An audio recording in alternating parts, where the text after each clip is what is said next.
السلام علیکم حضور. وعلیکم السلام رسول اللہ صاحب، فرمائیے کیا بات ہے؟ میں صرف یہ چھوٹا سا سوال پوچھنا چاہتا ہوں. جی.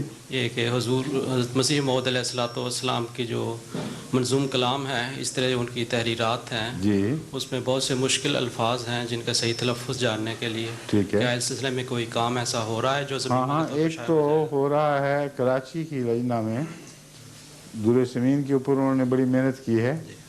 احمد الباری ناصر ہیں جو ان کاموں سے خاص شغف رکھتے ہیں، اور ان کو ادبی ذوق شوق بھی ہے. آپ ان کی نظمیں بھی پڑھتے ہوں گے کبھی کبھی اخباروں میں. تو لجنہ معاملہ کراچی نے ان کے سپرد کیا ہوا ہے، اور انہوں نے در سمین کا کام مکمل کر لیا ہے.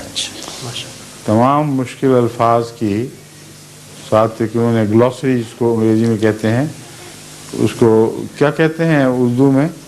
ڈکشنری تو نہیں کہتے جو آخر پر فہرست ہوتی ہے؟ زمیمہ؟ نہیں. ہاں فرہنگ لکھا ہوتا ہے اس کے اوپر. ٹھیک ہے. اس پہ وہ انہوں نے کافی کام کیا ہے. لیکن آخری نظر ڈالنے کے لیے میں نے ناظر صاحب اشاعت سید عبدالحی صاحب سے کہا ہے کہ وہ علماء کو بٹھا کے توجہ کریں اس کی طرف. عام طور پر تو جماعتیں کرتی رہتی ہیں ایسی چیزیں، مگر حضرت مسیح صلی اللہ علیہ وسلم کے کلام کے متعلق ہمیں ضرور دوہری احتیاط چاہیے. کیونکہ